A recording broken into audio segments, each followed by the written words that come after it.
Depuis ce matin 6 heures, la ville de Figuig est l'objet d'attaques extrêmement violentes de la part de l'armée algérienne. Les troupes algériennes, d'après les derniers renseignements qui nous sont parvenus, ont pénétré de plusieurs kilomètres sur le territoire marocain, s'efforçant et réussissant à occuper les hauteurs dominant la ville de Figuig. Un bombardement extrêmement violent a eu lieu. On déplore des victimes parmi les civils et la petite garnison militaire qu'il y avait à Figuig. Car en fait, il n'y avait à Figuig qu'une compagnie de l'armée royale.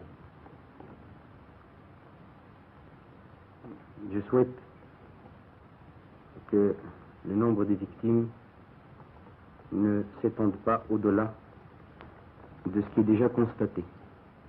Car c'est à partir de Figuig, justement, d'après tous les historiens, et même les plus mal intentionnés, que les problèmes de frontières commencent. Tandis que, entre Figuig et Oujda, il ne saurait y avoir de problème.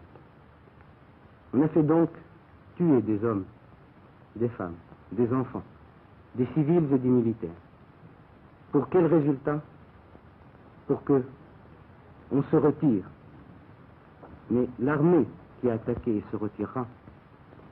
Elle ne se retirera pas seulement avec son barda sur le dos, il se retirera avec une mauvaise conscience, avec le poids d'un péché, qui est celui d'avoir fait couler le sang après la convention de Bamako et le jour d'un vendredi, jour où tous les croyants vont à la prière et jour où tous les croyants, qu'ils soient en Maroc, en Algérie, en Tunisie ou dans le Moyen-Orient, ne peuvent que remercier le ciel et remercier Dieu d'avoir mis un terme à cette effusion de sang entre frères.